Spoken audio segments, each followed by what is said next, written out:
Greetings, I'm Dike Rostant. Welcome back to the TTT News. Some territories measure their level of advancement by ease of access to public utilities. We are going to see where we are at with water sector specialist at the Ministry of Public Utilities, Sara Jade Govia. It is time to go in depth.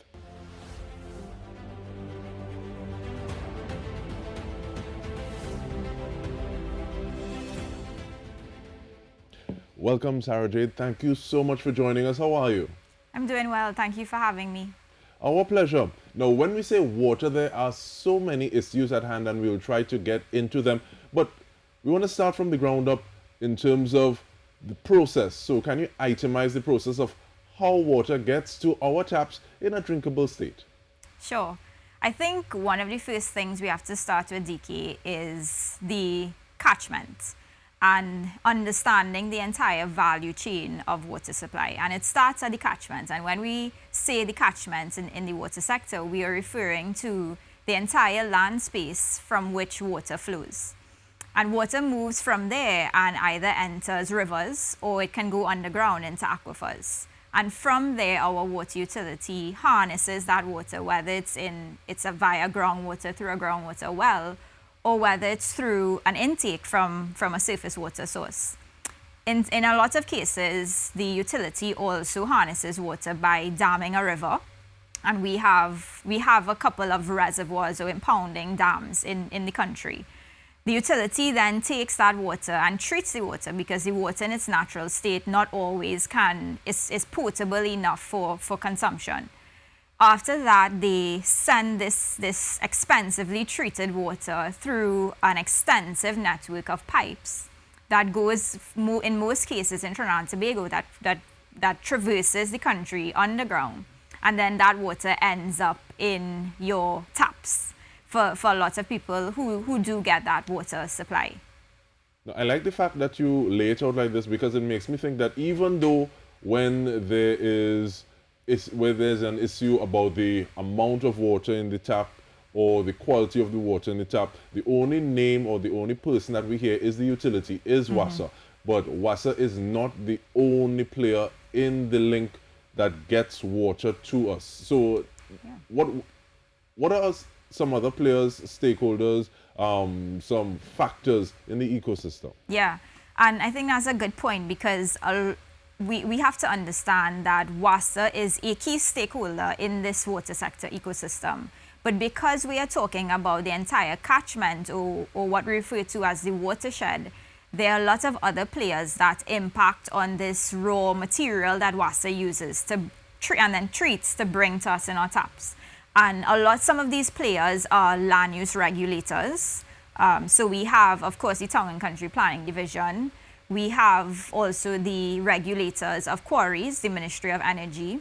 We also have the environmental regulators who are also stakeholders. And we have citizens and just users of land and the environment and water who are also stakeholders in this water sector ecosystem. And one of the important things that we have to understand in the water sector is that everything that we do on land eventually affects our water. And that creates, of course, a challenge for the entity that's supplying water to citizens.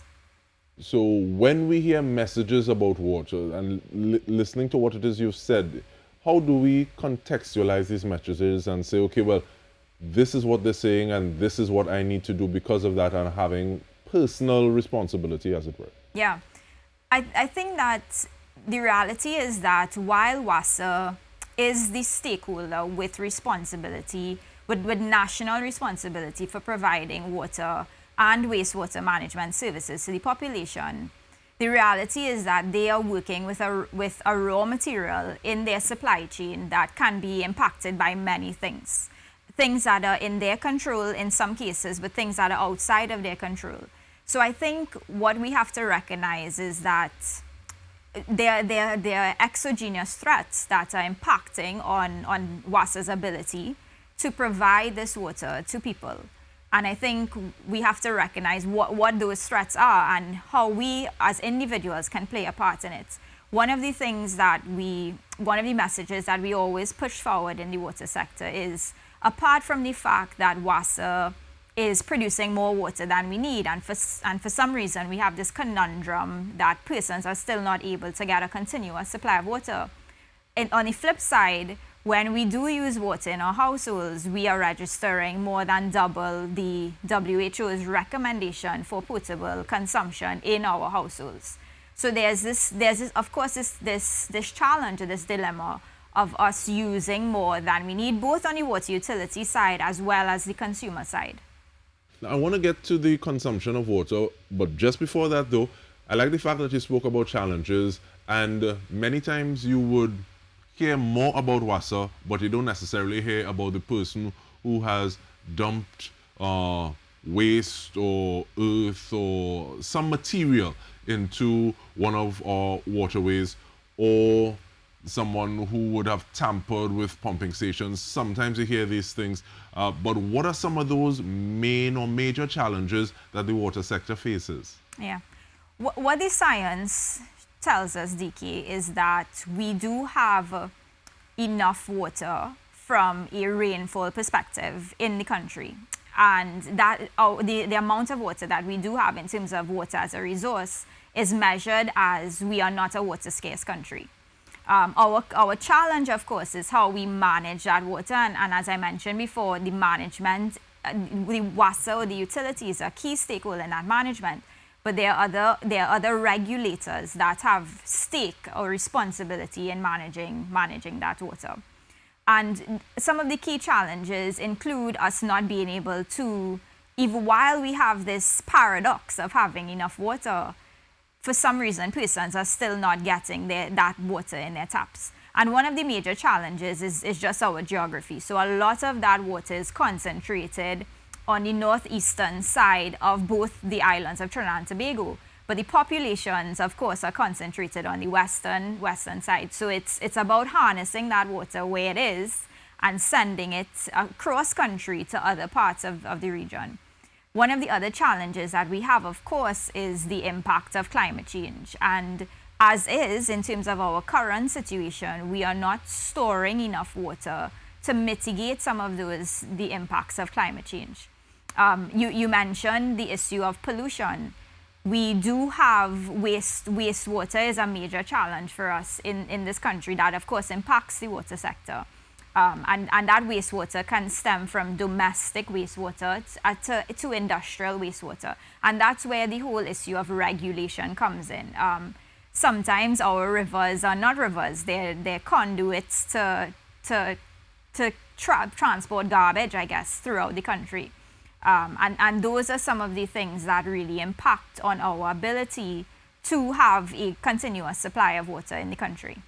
All right, and realize that we have not spoken about broken lines or mains anywhere, and we're going past that because we're going in depth on fixing the water woes faced in Trinidad and Tobago. We're doing so with water sector specialist at the Ministry of Public Utilities, Sara Jade Govia. Stay with us. We return with more.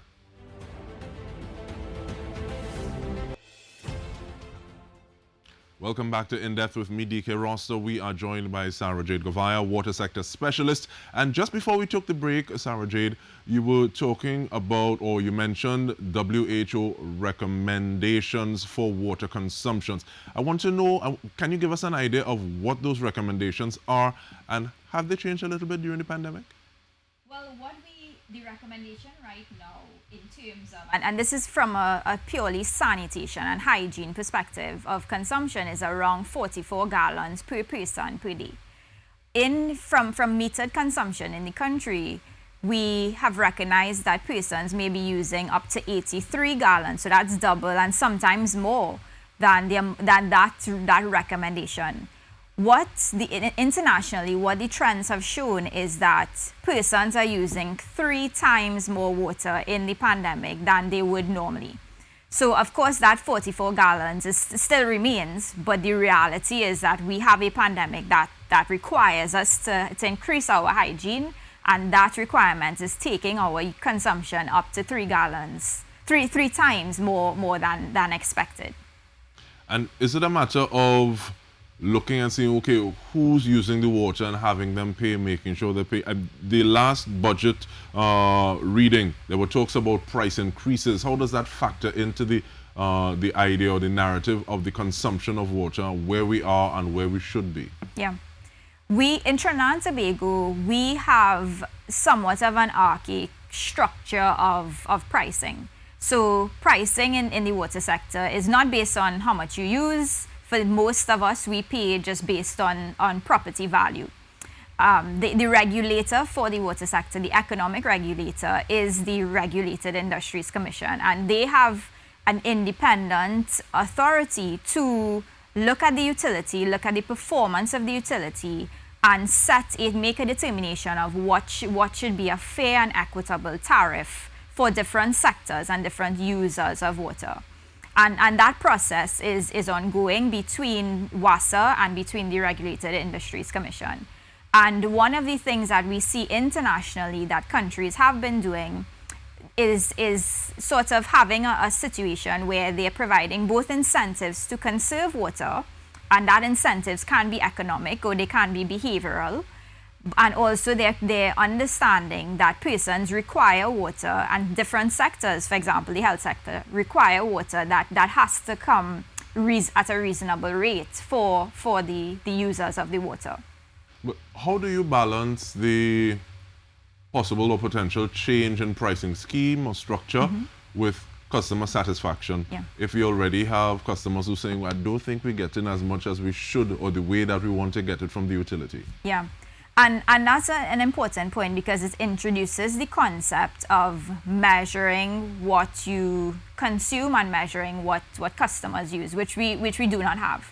And one of the selling points of this concept of measuring or metering consumption, it's twofold. So it works for the user because as a consumer of water, you have a actual check and balance. For the utility, if the utility says, well, we are not providing water for you in these times. So you have a check to say this is what happens or this is not what happens. On the other side, because the utility is not measuring what it is leaving its network, it is very difficult for them to manage that water, right? As the old adage goes, you cannot manage what you don't measure. And I think the Bartley trade-off is exactly what the regulator looks for. The performance of the utility against what the tariff that should be set. In Trinidad and Tobago, unfortunately, we are in what the World Bank describes as a spiral of decline for water utilities. And that starts with a very low tariff and regulation of the sector. And in the absence of that, what tends to happen is that the utility does not have what it needs to be able to provide the service that is required for the customer. In return, the customer then is dissatisfied and has a general unwillingness to pay for that water. And with that comes a whole spiral of high receivables, not being able to get the income that it needs, followed by a deterioration in its assets until we are in the situation that we are in.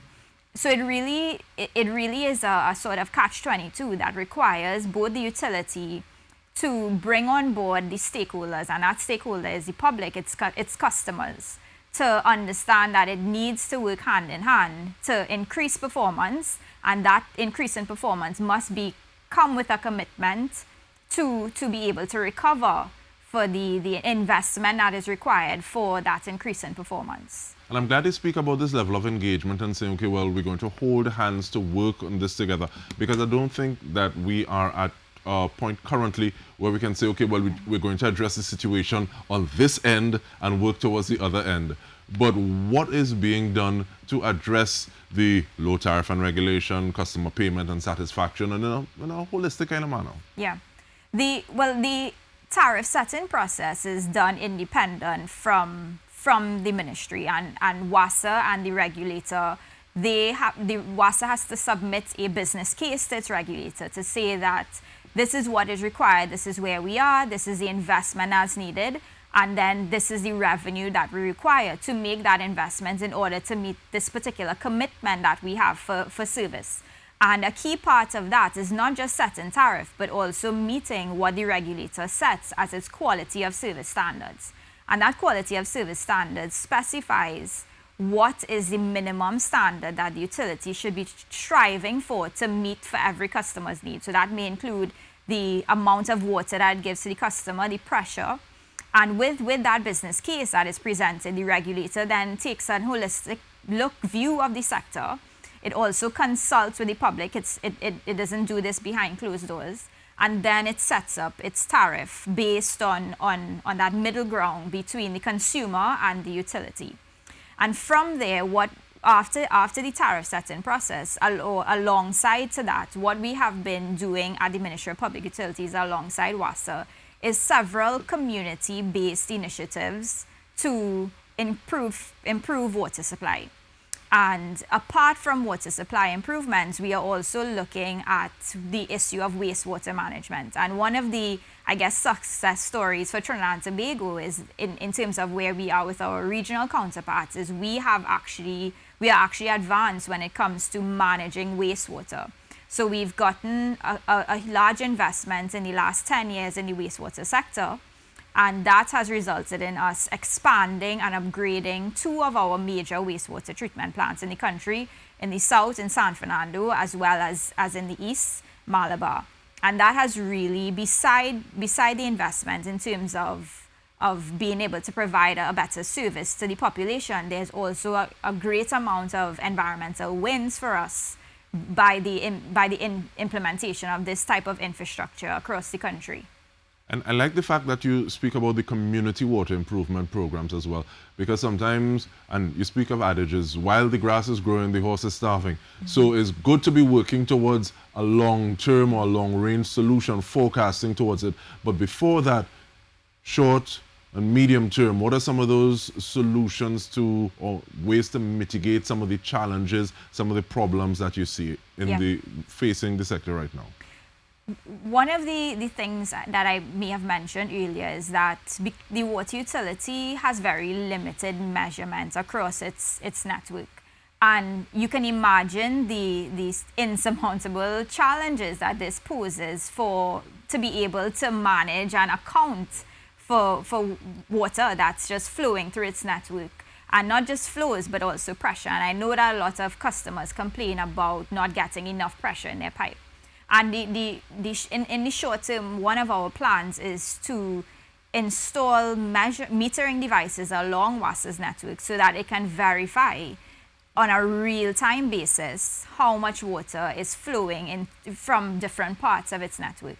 And I say real-time because our plan is to leverage technology to be able to modernize and improve the level of service that is provided by the utility. And that is one of the things that we can very much do in the short term. I mean, technology in the water space is taking off tremendously globally. And because of that, of course, the advantage is that as technology advances, it becomes cheaper. And we can benefit from, that tail end of the digital growth in technology in the water sector, and bring that to be able to modernize in a cost-effective way our water utilities. There are some utilities that operate fully on a remote system. So there's no need for manpower, for example, at the utilities, and allow the manpower to do other things. One of the other challenges that we sort of mentioned very briefly, but is important for us to understand, is this issue of network optimization. So the utility pushes out water from its treatment plants, and I guess that may be the easy part. But then it sends this water in an underground network, and we have no idea what happens in that underground network, unlike the electricity sector. And in terms of that underground network and being able to really fully dive into that issue, that is something that we're going to keep in the can, and next time we speak, we have a conversation like this, we bring it to the fore and dissect it again. But thank you so much, Water Sector Specialist Sara Jade Govia, and we want to thank you on behalf of the entire TTT News team for tuning in. This has been In Depth with me, Dike Rostant. Thank you for joining us.